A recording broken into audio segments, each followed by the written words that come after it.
Hey everybody, thank you for tagging along with the Timeless Travel Club. I'm Andy, also known as Don Andres, and today is the second part of a video that I shot about a tour that I took with my trusty tour guide Gil from Morelia. And Gil took me to 3 additional places that I had never known of, and I learned so much, not only about these locations, but also about the history of Mexico. So it's my pleasure to bring you along to these 3 locations which I could not pronounce without notes. Are you ready? We're going to Quiroga, Pátzcuaro, and the island of Janitzio.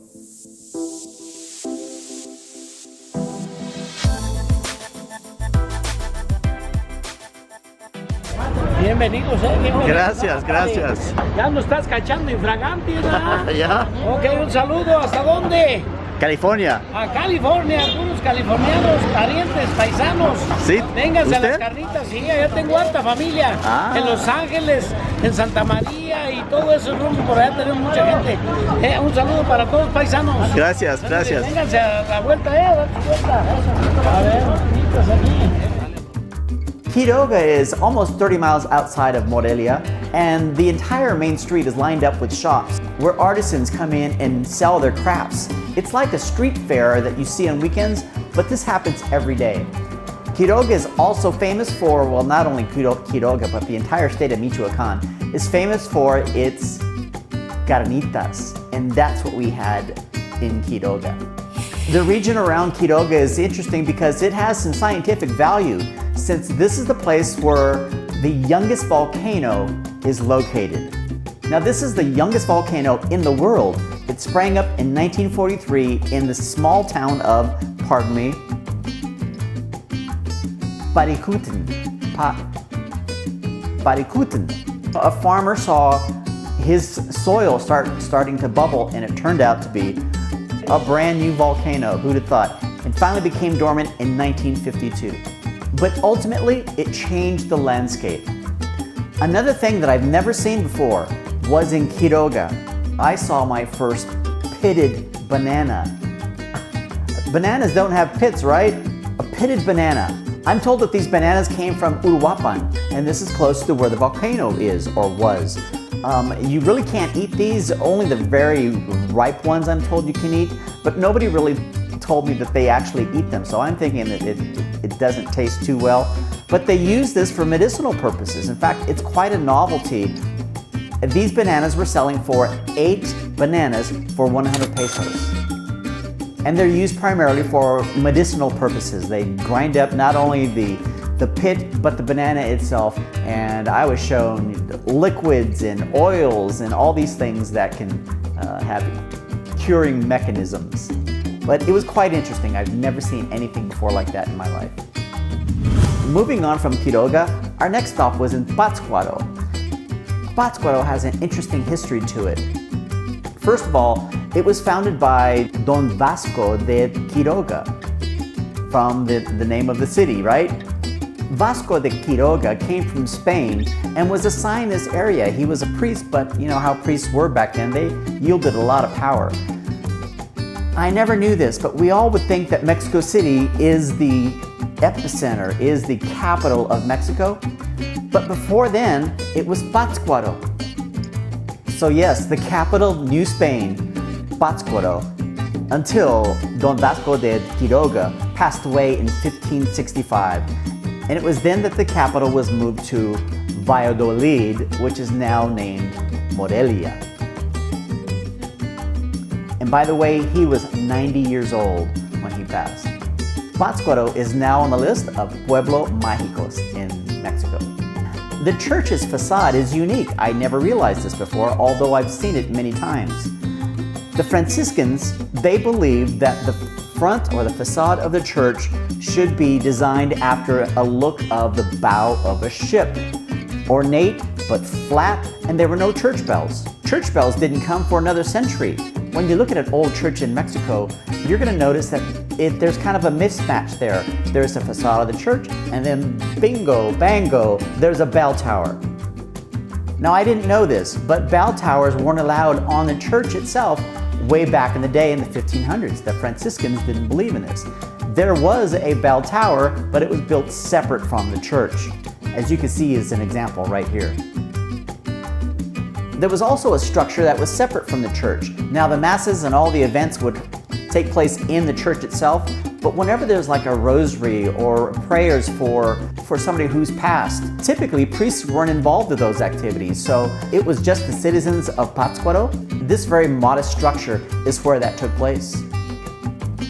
Also, if you look at the front of the church, you'll see two little windows up above the door. These are called ventana de coral. Again, I may have really abused the sound of that.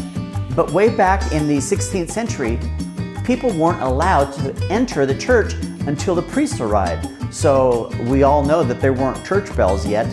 But what's interesting is a couple members of the choir would sit or stand up in these small windows and sing.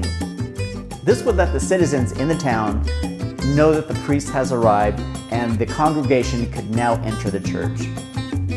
I was also told that Don Vasco de Quiroga brought from Spain 33 olive trees representing the years that Jesus lived.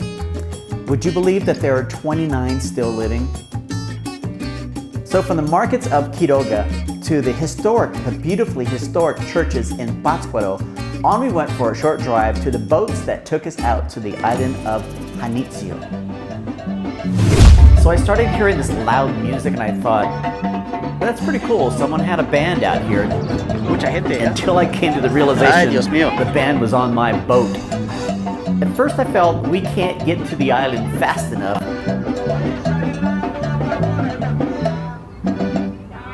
But after a while, it started to get fun. Mexicans, as you know, love to enjoy themselves. The statue of Morelia started getting closer and closer.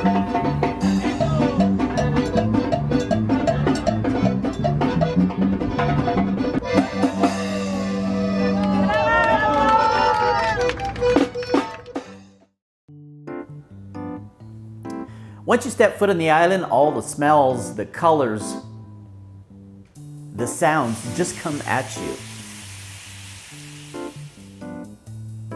Even on your way up, all the way up, there are stands and souvenirs and food and music along the way.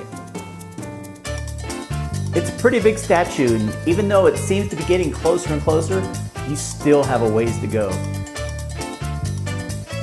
And then you're there. You're exhausted, but you're there, and you try to enjoy the view. But now it seems that the trek downward is going to be just as tough as it was going up. I should have played it smart. I should have stayed below with my drone to create my own bird's eye view of the island of Janitzio.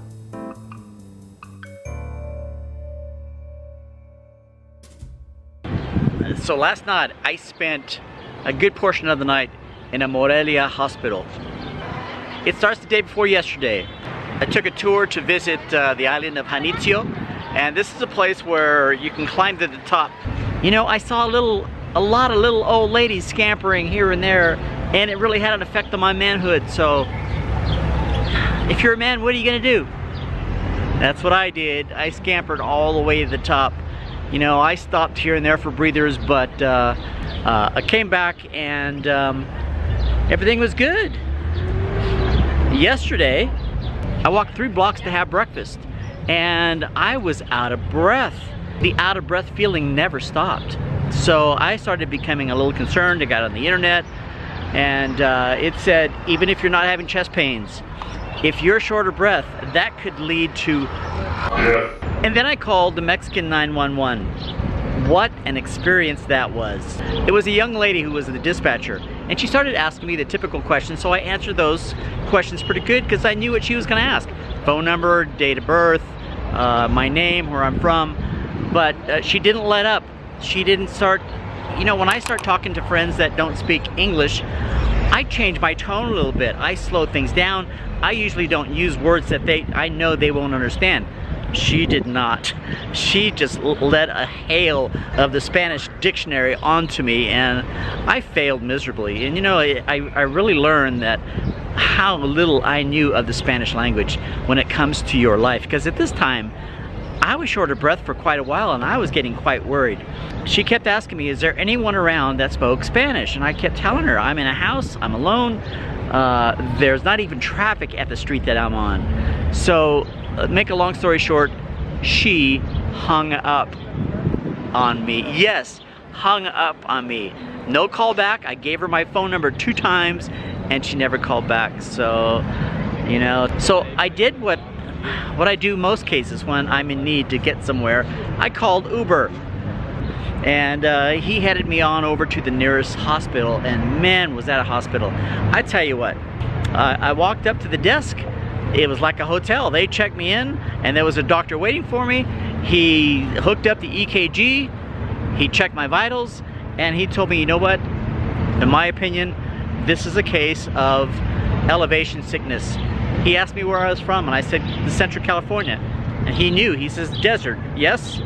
Absolutely. He says, yeah. He says, if you exert yourself too much in this climate, you're going to feel like you're having a heart attack. And that's exactly what was happening to me. So, just as a precaution, he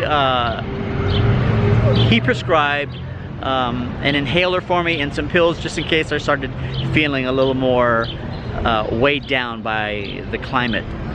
In total, by comparison, I spent $102 on both this emergency visit and the drugs that he prescribed. $102. All is well. Today I feel great. I'm in downtown Morelia now. I moved out of the Airbnb. I'm now in a hotel closer to where people are. So if this ever happened again, at least I can knock on the neighbor's door or walk down to the hotel clerk and find help. So, you know, to make a long story short, I thought I was gonna die, and I didn't.